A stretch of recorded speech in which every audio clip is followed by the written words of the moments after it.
어제는 5월 21일. 무슨 날인지 아십니까? 부부의 날. 다 알고 계시네요. 저는 어제 여의도에서 아주 멋진 커플의 결혼을 주례를 했습니다. 이들이 어떤 마음을 가지고 골랐는지는 모르겠지만 앞으로 이 커플의 결혼 기념일이 부부의 날이에요. 얼마나 좋아요. 사실 가족이 든든하게 잘 세워지려면은 부부가 서로 사랑하는 것이 가장 기본일 텐데, 우리나라에는 어린이날도 있고 어버이날도 있고 또 10월 2일은 노인의 날이죠. 다 있는데 부부의 날이 없었습니다. 그래서 대한민국 여성가족부에서 이 날을 만들었어요. 부부의 날. 이 날은 부부가 서로 사랑을 고백하고 서로 데이트하는 날이라고 하는데 여러분 다들 하셨죠? 안 하신 분들은 오늘 주님의 날 내 짝에게 사랑한다 고백을 할 수 있기를 바랍니다.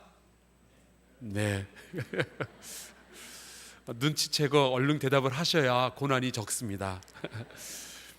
요즘 참 살맛 나지 않는다라는 이야기가 종종 들려오지만 눈을 크게 뜨고 잘 둘러보면은요, 아직도 우리가 살고 있는 이 세상에는 사랑 이야기가 참 많이 있습니다.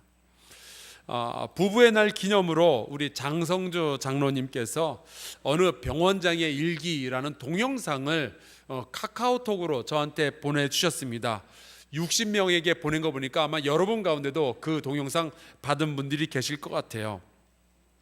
아마 시중에 떠도는 것을 받아가지고 저한테도 보내주신 것 같은데, 그 동영상을 제가 열어서 보려고 하는 순간 저는 자가용 뒷자리에 앉아 있었고 이 앞에는 권사님이 운전하고 계시고 그 조수석에는 우리 차 목사님이 앉아 계셨습니다. 근데 제가 이 동영상을 딱 틀자마자 제일 먼저 뽕짝이 흘러나오는 거야. 따다라다따따 그러면서 이게 동영상이 시작이 되는데 깜짝 놀랐어요.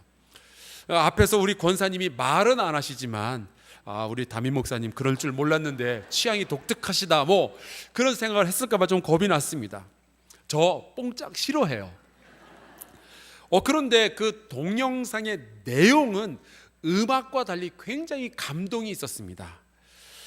내용이 이래요. 어느 노신사가 아침에 병원을 찾아왔고 그 병원의 병원장이 노신사를 이제 진찰을 해 주었습니다. 그런데 노신사가 자꾸만 이 시계를 보면서 뭔가 좀 급한 내색이 있는 거예요. 그래서 이제 물어봤습니다. 선생님, 뭔가 좀 급한 일이 있습니까? 그랬더니 이 노신사가 하는 말이 자기 아내가 치매에 걸려서 지금 요양원에 있는데 그 아내와 매일같이 아침 식사를 해왔는데 지금 시간이 거의 다 돼간다는 거예요. 그래서 이제 병원장이 물어봤습니다. 선생님, 약속 시간에 늦으면 사모님이 화를 많이 내시나 보죠? 그랬더니 그 노신사가 그러더랍니다. 아니요, 제 아내는 저를 못 알아본 지 5년이 되었습니다. 아니, 그러면은 선생님도 못 알아보는 아내를 위해서 매일같이 아침 식사를 하러 요양원에 가십니까? 그랬더니 그 노신사가 빙긋이 웃으면서 그러더랍니다. 아내는 나를 몰라봐도 나는 아내를 알아보고 있잖아요. 이렇게 아름다운 이야기, 가슴이 찡한 이야기는 슈베르트의 세레나데와 함께 들어야죠. 뽕짝이 뭐예요? 뽕짝이. 우리 인간 사회를 가장 아름답게 하는 것이 사랑입니다. 인생의 가장 비참하고 외로운 순간을 순식간에 아름다운 순간으로 바꿀 수 있는 것도 사랑이에요. 그리고 우리가 태어나서 지금까지 살아오면서 우리가 가장 받기를 열망했던 것이 사랑입니다. 사랑이 우리를 지켜주는 힘이고 사랑이 우리의 삶을 이어주는 끈이 됩니다. 그래서 오늘은 제가 사랑의 이야기를 여러분과 함께 나누려고 해요. 우리나라 경제가 잘 돌아가는지를 알아보기 위해서 여러 가지 경제 지표를 사용을 하는데 소비자 물가지수 그런 것도 있죠. 또 소비자 심리지수도 있고요. 경기 종합지수도 있고요. 기준금리 같은 것도 사용을 합니다. 제가 학생 시절에 종종 이제 시험 문제로 나왔던 게 엥겔 계수라는 것이 있었어요. 기억하시죠? 내 소득이 이만큼인데 그 중에 먹는 것에 사용하는 돈이 얼만큼이나 되느냐, 그걸 따져봐서 소득이 100만 원인데 먹는 데 쓰는 돈이 50만 원이다. 그러면은 나는 참 가난한 사람이다 생각을 하고, 근데 이 먹는 액수는 별로 그렇게 크게 늘어나지 않죠. 다 거기서 거기니까. 1000만 원인데 50만 원 쓴다. 그러면 그 엔겔계수가 굉장히 작으니까 이 사람은 부유하구나, 그렇게 생각을 할 수 있었던 겁니다. 여러분, 우리가 경제에 대해서는 우리가 잘 살고 있는지를 알아보기 위해서 그런 지표를 사용을 하고 있는데, 저는 종종 그런 질문을 해요. 나는 지금 내 인생 잘 살고 있나? 내 가정에서, 내 직장에서, 나는 내 교회에서 지금 잘 하고 있는 걸까? 하나님은 내가 살아가는 모습을 보면서 너 참 잘하고 있다라고 말씀을 하실까? 궁금해요. 여기까지 왔으니까 우리 양 옆으로 짝을 지어서 한번 물어보겠습니다. 절대로 대답은 하지 마시고요, 물어만 보겠습니다. 자, 양 옆으로 물어보겠습니다. 내가 잘하고 있나요?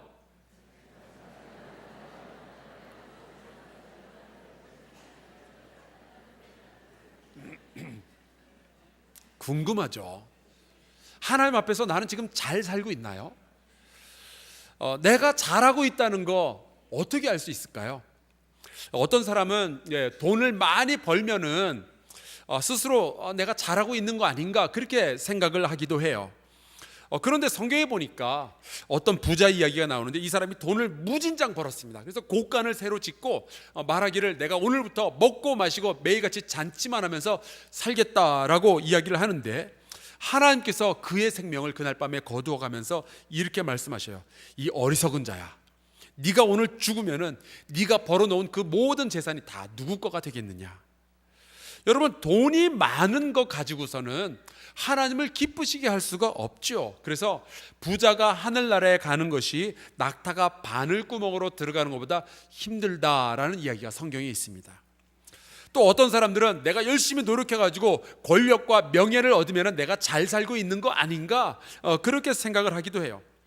특별히 이제 많은 기독교인들이 내가 교회 다니면서도 권력과 명예를 얻으면은 내가 하나님께 영광을 올려드리는 거 아닐까 생각을 해요. 여러분, 성경에 보니까 가장 밑바닥에서부터 승진을 해가지고 어느 날 그 국가의 가장 높은 권력과 명예를 얻은 사람이 있는데, 그 사람의 이름이 바로 사울입니다. 이 사람은 그냥 수줍은 청년이었다가 어느 날 갑자기 그 이스라엘의 첫 번째 왕이 되었어요. 모든 권력과 명예를 한순간에 손에 쥐었습니다. 그런데 이 사람의 인생은 비참했어요. 미쳤습니다. 악령의 조종을 받는 사람이 되었고, 하나님을 영화롭게 하기는커녕 하나님으로부터 버림을 받게 되죠. 결국 이 사람은 모든 권력과 명예를 손에 쥐었지만 그의 끝은 자살로 끝이 나게 되었습니다. 어떤 사람들은 이 성공의 척도, 내가 잘하고 있는지, 이것을 내가 얼마나 많은 지식을 가지고 있느냐, 내가 얼마나 똑똑하냐, 거기에다 두고 있습니다. 그래서 이 지식을 얻기 위해서 좋은 학교에도 다녀보고요, 또 석사 하겠다고, 박사 하겠다고 유학도 다녀오고, 또 어떤 사람들은 요번 무슨 강의다 그러면 거기 쪼르륵 쫓아가서 많이 강의를 듣고 그렇게 합니다. 과연 하나님은 우리가 굉장히 똑똑해지면 똑똑해질수록 우리 보고 너 잘 살고 있다라고 말씀을 하실까요? 성경에 보니까 전 인류 역사 가운데 가장 똑똑한 사람이 하나 나오는데, 그 사람의 이름이 솔로몬이죠. 그런데 이 솔로몬의 이야기를 읽다 보니까 솔로몬은요, 결국 그 지혜 때문에 교만해졌어요. 그리고 그 교만함 때문에 하나님으로부터 마지막에는 버림을 받게 됩니다.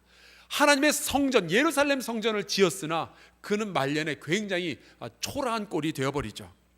이 사람이 하나님의 버림을 받으면서, 하나님에게는 버림을 받는데 대신에 얻은 것이 있으니 그것이 바로 1000명의 아내를 얻었습니다. 1000명의 아내, 축복이 아니라 저주죠. 남자의 인생은 그걸로 끝입니다. 여러분, 그러면 우리가 어떻게 해야 잘 사는 걸까요? 우리가 어떻게 해야 신앙인으로서 바르게 살고 있는 거며, 어떻게 해야 하나님이 너 참 잘 살고 있구나라고 말씀을 하시게 될까요?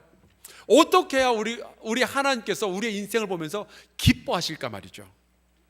오늘 우리가 함께 읽은 이 고린도전서 13장이 그 해답을 가지고 있는데 이미 여러분이 다 예상하고 있는 그 답이에요. 그래서 제가 괜히 질질 이렇게 뜸들이고 그러지 않고 정답부터 말하고 시작하겠습니다. 그 해답은 사랑입니다. 말씀에 이렇게 돼 있죠. 내가 사람의 방언과 천사의 말을 할지라도 사랑이 없으면 소리나는 구리와 울리는 괭가리가 되고, 내가 예언하는 능력이 있어 모든 비밀과 모든 지식을 알고 또 산을 옮길 만한 모든 믿음이 있을지라도 사랑이 없으면 내가 아무것도 아니요 내가 내게 있는 모든 것으로 구제하고 또 내 몸을 불사르게 내줄지라도 사랑이 없으면 내게 아무 유익이 없느니라. 이 고린도전서 13장 1, 2, 3절을 한 문장으로 제가 줄여서 이야기할 수 있어요. 이렇게 됩니다. 사랑이 없으면 아무것도 아니다. 내가 사람의 방언을 많이 할 줄 안다. 이거는 이제 외국어를 유창하게 여러 가지를 할 줄 안다, 그런 뜻이에요. 제가 오클라호마에서 그 교회를 섬길 때 저는 이제 아시다시피 이제 미국인 교회를 섬겼잖아요. 그런데 이 교인들이 제가 7가지 언어를 할 줄 안다고 착각을 하기 시작한 거예요. 저 그래서 가만히 있었어요. 뭐 영어와 한국말은 당연히 뭐 계속 쓰는 언어니까 잘 썼지만 프랑스어와 독일어는 제가 박사 논문을 쓰기 위해서 간신히 이제 사전 놓고 이렇게 떠듬떠듬 읽는 정도였어요. 근데 교인들은 제가 프랑스어하고 독일어를 잘하는 줄 알아요. 가만히 있었어요. 또 목사니까 당연히 히브리어와 헬라어는 반드시 배워야 되는 거고요. 그렇게 해서 영어, 한국어, 독일어, 프랑스어, 헬라어, 히브리어 6가지 언어, 거기에다가 제가 종종 이제 성경 공부를 하다가 중간중간에 한문을 좀 썼어요. 그랬더니 우리 성도들이 막 놀라고 은혜 받고 그러는 거예요. 목사님이 별 언어를 다 하신다. 제가 한 번은 이렇게 강의를 하다가 월화수목금토일 이거를 한문으로 쫙 쓰고 밑줄을 쫙 껐더니 교인들이 막 기절하고 난리가 난 거예요. 우리 목사님은 언어의 천재다. 여러분,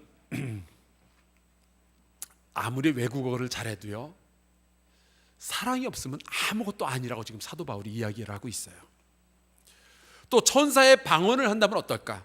어떤 분들은 천사의 방언을 합니다. 이제 새벽기도 때 제가 여기 앞에 나와서 기도를 하다가 중간에 들어보면은 저 뒤쪽에서 이제 방언으로 기도하시는 분들의 목소리가 막 들려요. 요즘은 그 방언 소리 들으면 이게 누구 기도인지 알겠어요. 어떤 일정한 패턴이 있기 때문에. 그런데 그 방언이라는 것은 성령으로부터 받은 아주 신령하고 아름다운 은사죠. 근데 이제 아무리 들어봐도 이게 천사의 방언이기 때문에 이게 모르겠어요. 뭐라고 하는지 모르겠어요. 근데 어떤 방언을 이렇게 들어보면은 뭐 노랫소리 같고 얼마나 아름다운지 몰라요. 들으면 들을수록 참 좋아요. 근데 어떤 방언은 되게 솔직하게 말씀드리자면 웃겨요. 이게 무슨 소리인지도 잘 모르겠고 그 억양이나 그런 게 되게 좀 웃기는 경우들도 있습니다. 그런데 그렇게 신령한 은사를 받아서 천사의 방언을 하고 있다면은, 내가 그렇게 방언할 줄 안다면은 나는 잘하고 있는 걸까요? 하나님이 우리의 신앙생활을 보면서 너 참 잘하고 있다라고 칭찬을 하시게 될까요? 오늘 이 말씀에 보니까 예언하는 능력이 있다. 여러분, 사도 바울은 이 고린도 교회 교인들을 향해서 너희가 방언하는 은사도 좀 소원을 하면 좋겠지만 특별히 나는 너희가 예언하는 은사를 받았으면 좋겠다라고 얘기했던 바로 그 예언의 능력이에요. 이 예언한다 그러니까 또 뭐 용한 점쟁이 같이 돼서 집사님 오늘 동쪽으로 가 거기서 귀인을 만날 거야 뭐 그런 식의 예언이 아니고요. 예언이라는 것은 하나님의 마음을 깨달아서 그것을 다른 사람에게 전해주는 것, 그게 예언이에요. 제 직업이 목사잖아요. 설교자잖아요. 제가 하는 일은 하나님의 말씀을 읽고 묵상하고 연구하고 기도해서 이것을 우리 성도님들한테 전해주는 일이에요. 제가 하는 일이 예언하는 일입니다. 그런데 오늘 사도 바울께서 말씀하시는 것은 네가 아무리 예언하는 모든 능력을 가지고 있어도 네 안에 사랑이 없으면 너는 아무것도 아니야 라고 말씀하고 있는 거예요. 복음을 전하기 위해서 전도자의 삶을 사는 사람, 복음을 이국 땅에 전하기 위해서 선교사의 삶을 사는 사람, 다 소중한 사람들이지만 그 안에 사랑이 없으면 아무것도 아닌 거예요. 모든 모든 식을 다 한다면 이건 진짜 대박입니다. 요즘은 정보화 시대라 뭔가 기술 하나 제대로 가지고 있으면 이걸로 막 수천억씩 벌 수 있는 세상이 되었잖아요. 특별히 요즘 전 세계가 이 기후 변화 때문에, 온난화 현상 때문에 난리입니다. 아니 어제 그제는 보니까 5월 중반에 어떻게 30도가 휙 넘어가는지 모르겠어요.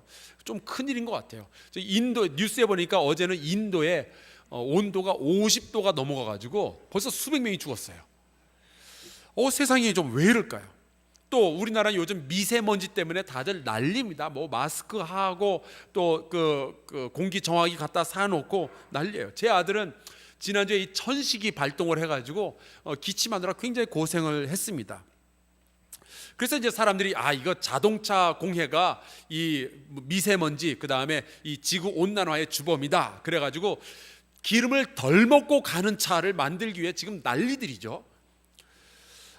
그러면서 그렇게 애를 쓰는 동안에 뭐 하다가 어떤 일이 일어나는 거니, 자동차 회사들, 특별히 독일에서 만드는 모 자동차, 그 다음에 일본에서 만드는 모모 자동차가 그동안 연비를 속여가지고 사람들한테 차를 팔았다는 거예요. 그러고 보니까 제2차 세계대전 때 전쟁을 일으켰던 나라들이 이런 약간 좀 문제를 좀 일으켰어요. 그런데요, 만약에 누군가가 이 지구 온난화를 해결할 방법을 가지고 있고, 미세먼지를 하룻밤 만에 전부 깨끗하게 할 기술을 가지고 있고, 우리 대한민국 아이들의 모든 호흡기 질환을 치료할 수 있는 약을 만들 방법을 알고 있어도 사랑이 없으면 아무것도 아니라는 거예요. 내게 있는 모든 것으로 구제한다. 대단한 일이에요. 제가 이 말씀을 묵상하면서 우리 한사랑교회가 하고 있는 일들을 한번 되돌이켜 봤습니다. 아까 우리 영상 뉴스에서도 보셨겠지만, 구제로 말할 것 같으면 우리 한사랑교회처럼 잘하는 교회가 없는 것 같아요. 매월 한 번씩 이 지역사회에 냉방도 안 되고 난방도 안 되고, 바닥에는 곰팡이가 쫙 깔려 있고, 싱크대 무너지고 전기 안 되고, 지붕에서 물 새고 하는 집들을 하나씩 선정을 해서 저희 교회에서 찾아가서 전부 다 수리, 리모델링을 전부 해주고 있어요. 벌써 3년인가요? 4년째 우리가 그 일을 해오고 있습니다. 양천구에서도 너무나도 고맙다고 우리한테 늘 이야기하는 일이에요. 또 지난 10수년 동안 한사랑교회에서는 소망예배라 그래서 매주 400명, 300명 정도의 노숙자들을 모셔서 우리가 같이 예배도 드리고 점심 식사 대접해 드리고 용돈까지 줍니다. 또 지역사회 가난한 아이들을 위해서 우리가 장학금을 계속해서 주고 있고요. 또 미자립교회의 목회자들을 위한 그 생활비를 지원하는데 우리가 매월 우리가 생활비를 지급을 하고 있어요. 이 지역사회 가난한 이들을 위해서 우리가 출산용품을 지원을 해주기도 하고요, 김치 만들어서 돌리기도 하고요, 쌀도 전해주고요. 얼마 전에는 그 해누리 푸드마켓에도 우리가 어마어마한 기증을 했고, 이쪽에 가보면 영어 도서관 새로 생겼는데 거기에도 1,000만 원 상당의 책을 저희가 기증을 했어요. 이제 1층의 포레스트 카페에서는 생겨나는 수익은 100% 교회에서 안 쓰고 전부 지역사회를 위해서 쓸 거예요. 벌써 지난주에는 신정 7동에서 이제 노인들이 어디 야유회 간다고 좀 도와달라 그래서 버스 2대를 우리의 포레스트 카페에서 그거를 임차를 해가지고 다녀오시도록 다 도와드렸습니다. 앞으로도 이런 일들은 계속하게 될 거고, 이외에도 제가 열거할 수 없을 정도로 많은 구제 사업을 우리 한사랑교회가 하고 있어요. 대단한 교회예요. 그런데 사랑이 없으면 아무것도 아니래요. 제가 이거를 수학적으로 한번 표현을 해봤습니다. 보시겠어요? 자, 저희 교회에 수많은 사역자들이 있죠. 예언을 하는 사람들, 복음의 말씀을 전하는 사람들, 뭐 전도자, 또 우리 숲장, 인도자 다 합쳐서요. 그 다음에 우리 교회에 굉장히 유능한 리더들이 있습니다. 우리 아주 좋은 장로님들 계시고, 우리 권사님들 아주 유능한 리더들이 있어요. 또 우리 좀 전에 말씀드렸던 집고치기 프로젝트가 계속 돌아가고 있죠. 노숙자 지원하고 있죠. 미자립교회 지원하고 있죠. 장학금 주죠. 출산용품 주죠. 지역사회를 구제하고 있죠. 영어 도서관에 책 기증하죠. 해누리 푸드마켓에 우리가 많은 음식과 좋은 것들을 기증을 하죠. 대단하지 않아요? 그런데 여기에서 사랑을 빼면은 답이 뭔지 아세요? 0이에요. 0. 아무것도 아니라는 거예요.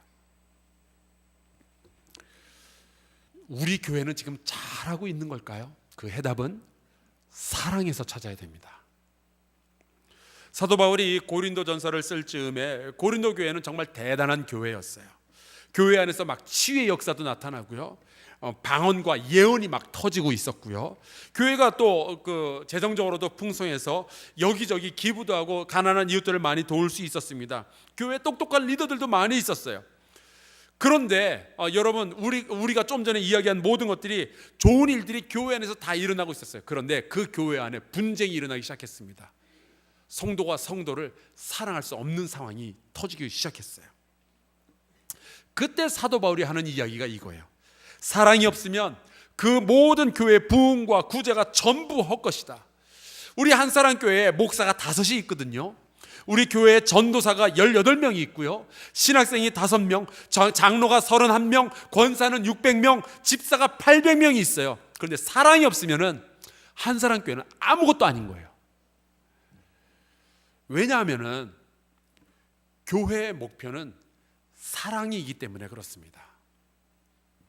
디모데전서 1장 5절에 이렇게 말씀하고 있어요. 이 교훈, 바로 예수 그리스도의 가르침이에요. 복음이에요. 이 교훈의 목적은 청결한 마음과 선한 양심과 거짓이 없는 믿음에서 나오는 사랑이거늘 그랬습니다. 우리가 교회 다니면서 설교를 듣고 성경을 읽고 묵상하고 G2G 아카데미에서 공부하고 있는 모든 이유는 다 사랑을 잘 하기 위함이에요. 우리가 청결한 마음과 선한 양심과 거짓이 없는 믿음 가져야죠. 당연히 가져야죠. 중요해요. 그러나 그 모든 것을 가졌을지라도 사랑이 없으면 아무것도 아닌 거예요. 우리가 아무리 거룩한 사람으로 신령한 은사를 받고 있어도요, 사랑할 수 없으면 이 사람 아무것도 아니에요. 하나님께서 절대로 너 참 잘하고 있다라는 칭찬을 하시지 않을 사람입니다. 왜냐하면 우리가 하는 모든 믿음 생활의 목표는, 예수께서 우리에게 그 가르침을 주셨던 그 이유는 사랑 때문이에요. 사랑을 더 잘하기 위한 것이 우리 신앙생활의 목표입니다. 고린도전서 8장 1절에 이런 말씀이 있는데 여러분 놀라지 말고 좀 잘 들어보시기 바랍니다. 지식은 교만하게 하며 사랑은 덕을 세우나니. 예수를 믿기 시작했을 때보다 지금 나는 더 사랑을 잘하는 사람이 되어 있나요? 이게 제 질문이에요.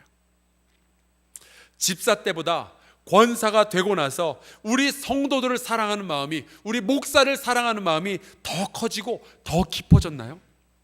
그러면 나는 성공한 신앙이네요. 내가 예수를 믿기 전보다 지금 예수를 믿고 나니까 내 어머니 아버지를 더 깊이 사랑하게 되었고, 내 남편 내 아내를 더 깊이 사랑하게 되었고, 내 자녀들을 더 깊이 사랑하게 되었나요? 성공했어요. 잘하고 계십니다. 그런데 우리 모두는 지금 신앙생활 처음 할 때보다 지금 더 많은 지식을 가지게 되었을 거예요.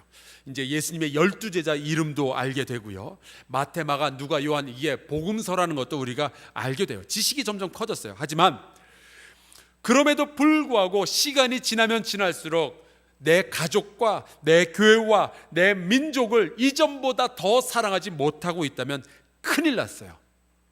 우리는 신화의 목표를 지금 달성하지 못하고 있는 거예요. 우리 안 성장하고 있어요. 사람들은 육체적으로 멋지고 건강해지기 위해서 헬스장으로 가죠. 사람들은 더 부자가 되기 위해서 투자회사나 그런 데 가서 상담을 받죠. 사람들은 더 지혜로워지기 위해서 학원으로, 학교로 가죠. 그러면 사람들은 사랑하는 능력을 더 키우기 위해서, 사랑하는 방법을 배우기 위해서 어디로 가야 할까요?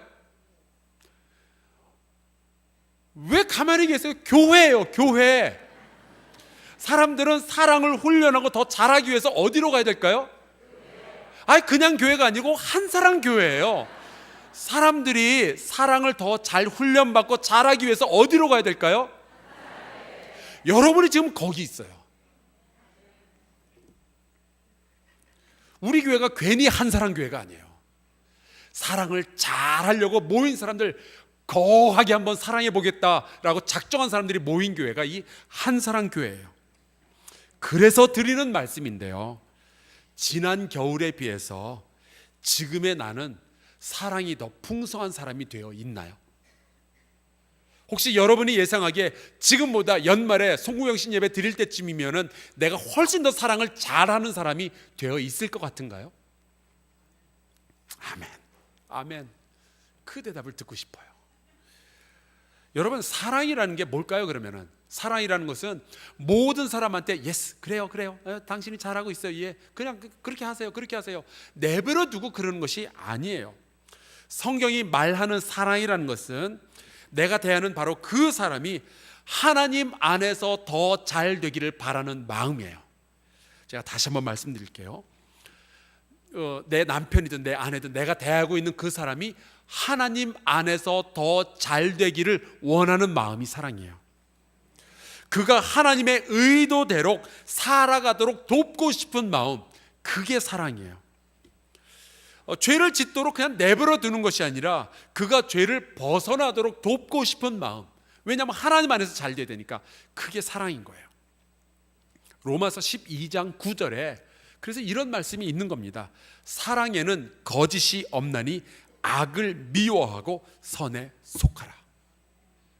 사랑하는 것과 악을 미워하는 것은 같이 가야 되는 거예요. 자, 그러면 우리가 어떻게 해야 사랑을 잘 할 수 있을까요? 어떻게 해야 하나님이 너 참 잘 살고 있다라는 평가를 내리실까요? 어떻게 해야 우리가 우리의 신앙의 목표, 예수께서 우리에게 주셨던 모든 교훈의 그 목표를 이룰 수가 있게 될까요? 저는 마가복음 1장 11절에서 그 해답을 찾았어요. 여러분, 이런 이야기 들어보셨어요? 들어보셨을 거예요. 사랑도 사랑 받아본 사람이 잘한다. 우리 사람의 살아가는 이 사회에서의 신비 중에 하나인 것 같아요. 사랑도 받아본 사람이 잘하는 것 같아요. 여러분, 어떻게 예수님은 인류 전부를 위해서 자기의 생명을 내려놓을 정도로 그 정도의 사랑을 하실 수 있었을까요? 어떻게 모든 사람이 구원받도록 하기 위해서, 모든 사람이 하나님의 사랑받는 자녀가 되도록 하기 위해서 그렇게 큰 사랑을 많은 사람에게 베풀어 주실 수 있었을까요? 마가복음 1장 11절에서 제가 그 해답을 찾았어요. 이렇게 되어 있습니다. 하늘로부터 소리가 나기를 너는 내 사랑하는 아들이라 내가 너를 기뻐하노라 하시니라. 예수님은요, 하나님의 사랑, 제한 없는 사랑을 받으셨던 분이고 그 사랑을 끊임없이 확증받았던 분이에요. 내 아버지가 나를 사랑한다라는 것을 철저하게 경험하셨던 분이기 때문에 그분은 그 사랑을 온 인류를 위해서 흘려 보내실 수가 있었던 거죠. 하나님으로부터 한계가 없는 사랑을 받았기 때문에 한계가 없는 사랑을 하실 수 있었던 겁니다. 그분이 예수님이에요. 그렇다면 우리가 사랑을 잘 하기 위해서는요, 내가 만약에 우리 부모로부터 사랑을 많이 못 받았어요, 내가 내 남편으로부터 사랑을 많이 못 받아요, 그렇다면은 그 사람이 사랑을 잘 할 수 있는 방법이 있는데 하나님의 제한 없는 사랑을 받아들이는 거예요. 여러분이 그 하나님의 사랑을 많이 경험을 했으면 좋겠어요. 그래야 여러분이 사랑하는 사람이 또한 될 수가 있거든요. 그래서 에베소서 4장 15절 16절에 이런 말씀이 있습니다. 오직 사랑 안에서 범사에 그에게까지 자랄지라. 우리가 예수님처럼 사랑하려면요, 우리가 사랑 안에 거하고 있어야 돼요. 하나님의 사랑을 계속적으로 받고 있어야 되는 거예요. 그에게서 온 몸이 각 마디를 통하여 도움을 받음으로 연결되고 결합되어 각 지체의 분량대로 역사하여 그 몸을 자라게 하며 사랑 안에서 스스로 세우느니라. 우리는 사랑 안에서 자라날 수 있어요. 하나님의 사랑을 풍성하게 경험하는 저와 여러분 될 수 있기를 주 이름으로 축원합니다. 그 하나님의 사랑을 알아야 돼요. 우리가 경험해야 돼요. 받아야 돼요. 그래야 우리가 하나님과 이웃을 진심으로 사랑할 수가 있게 되는 겁니다. 근데 요즘 인터넷이나 기타 정보 매체가 발달을 하면서 사랑보다는요, 비난과 비판과 분노가 훨씬 빠른 속도로 사회를 지금 점령해 가고 있는 것 같아요. 그냥 뉴스만 딱 틀면은 벌써 정부가 서로 간에 이제 비난의 칼날 소리를 막 챙챙거리면서 서로 싸우고 있지요. 또 그 노와 사가 서로 반목하고 있고요. 얼마 전에 옥시 그 회사 때문에 지금 뭐 그 피해를 입은 자와 그 회사 사이에 지금 어마어마한 싸움이 일어나고 있고요. 또 세월호 사건 지금도 여지껏 싸우고 있고요. 정말 너무나도 많은 싸움들이 지금 계속해서 일어나고 있습니다. 여러분, 이러한 세상에서 우리 주를 믿는 자녀들, 하나님의 자녀들은 뭘 해야 될까요? 우리가 해야 할 일은 하나님의 사랑을 경험하고 그 사랑을 그대로 전해주는 거예요. 사랑이 없으면 우리는 정말 아무것도 아닌 거예요. 과연 이런 싸움터에서 우리는 사랑을 전달을 해줄 수가 있을까요? 예수님을 보니까 그게 가능했던 것 같아요. 예수님을 비난하던 모든 사람들이 모여 있는 곳이 골고다 언덕이었어요. 그 모든 비난을 받는 전쟁터와 같은 그 고통의 현장에서 예수님은 제한이 없는 사랑을 모든 사람에게 베풀어 주셨죠. 만약에 우리가 하나님의 제한 없는 사랑을 받는다면 이 사랑을 분명히 우리 사회에 전할 수 있을 거예요. 작년에 퍼거슨이라는 재작년에 퍼거슨이라는 도시에서 흑인 청년이 백인 경찰에게 총을 맞아서 죽은 사건이 일어났습니다. 이 일로 인종차별 문제다 해가지고 전 미국이 떠들썩했었죠. 작년에 그 미국의 오레곤주에 있는 그 포틀랜드에서 많은 흑인들이 모여가지고 이제 데모를 시작을 했습니다. 흑인의 인권을 존중하라. 그리고 그 백인 경찰들 각성해라. 너희들이 잘못됐다. 막 규탄하고 비난하는 그런 데모가 일어났습니다. 그런데 그때 지금 그림에서 보시는 10살짜리 아이들이 시위하는 그 장소에 저런 피켓을 들고 나간 거예요. 어른들이 시위를 할 때 하더라도 지금 분노와 비난의 현장에 있더라도 평화롭고 품위 있는 시위를 했으면 좋겠다. 정의를 외치고 악을 미워하는 건 좋지만 사랑을 잊지는 않았으면 좋겠다. 굉장히 단순한 생각을 가지고 저렇게 길거리로 나와서 피켓을 들고 서 있었어요. 왼쪽부터 보면은 제일 왼쪽에 여자아이가 You matter, 당신은 소중합니다. 이제 그런 피켓을 들고 있고, 가운데 아이는 Free hugs, 이거는 이제 공짜로 제가 안아드리겠습니다. 근데 그 밑에 있는 글자를 보세요. Pass it on. 이게 내가 안아주는 이 사랑의 표시를 내가 한번 안아줄 테니까 그 사랑의 표시를 다른 사람에게 계속 전달을 해달라는 뜻이에요. 그리고 제일 마지막에 저쪽에는 Smile, 잘 안 보이는데 You are beautiful, 당신은 아름답습니다. 미소 지으세요. 데모의 현장, 비난의 현장에 저걸 들고 나온 겁니다. 그런데 저기서 사건이 하나 났어요. 특별히 가운데에 서 있는 공짜로 안아주겠습니다, 이 사랑을 전달해 주세요라는 피켓을 들고 있는 저 흑인 아이에게 백인 경찰이 다가온 거예요. 그리고 그 흑인 아이한테 이 백인 경찰이 물어봅니다. 너 나도 안아줄 수 있니? 흑인 아이를 죽인 백인 경찰을 규탄하는 분노와 비판을 담은 데모를 하는 중인데, 이 백인 경찰이 흑인 아이한테 자기도 한번 안아달라라고 하니 저 아이가 어떻게 했을 것 같아요? 안아줬어요. 그리고 둘이 부둥켜 안고 데모를 하는 현장에서 울기 시작합니다. 분노와 비판이 난무하는 바로 그 자리에 보석처럼 빛나는 사랑이 하나 있었던 거예요. 우리가 해야 할 일이 저거예요. 이 세상은 싸움터지만 그 안에서 보석처럼 빛나는 사랑을 세상에 전달을 해줘야죠. 우리 안에, 우리 가정 안에, 우리 교회 안에 이 사랑을 더욱 많이 키워나가야죠. 그게 잘 사는 거예요. 하나님의 제한 없는 사랑을 공급받았으니 우리도 그 사랑을 제한 없이 나누어줘야죠. 교회 와서 사랑을 연습해야 됩니다. 사랑을 배워야죠. 우리 여기까지 왔으니 우리 아까 나 잘 살고 있나요? 물어봤던 그 사람을 향해서 다시 한번 우리 쳐다보고요. 우리 이렇게 한번 고백을 해봅시다. 사랑합니다. 이건 연습해요. 우린 훈련해야 돼요. 다시 한번 이야기하겠습니다. 훈련이니까 또박또박 사랑합니다. 여러분 예배 마치고 이제 나가실 때 제가 1층에서 이제 악수를 하잖아요. 나가실 때 여러분 저를 보시면 오늘은 사랑합니다라고 인사를 하시기 바라요. 저도 여러분에게 사랑합니다라고 이야기를 할게요. 훈련의 과정이라고 생각하시고 그렇게 해주시면 좋겠고요. 또 여러분 나가실 때 혹시 부부로 오신 분, 가족이 함께 오신 분, 연인이 같이 오신 분, 이분들은 나가실 때 둘이서 손을 꼭 붙잡고 계단을 올라가셔서 제 앞에서 손을 붙잡고 있는 것을 확인하고 악수하고 가시기 바랍니다. 어제는 부부의 날이었다는데 또 오늘 우리가 사랑을 배우고 훈련을 해야 되는데 그렇게 좀 해주시길 바라고요.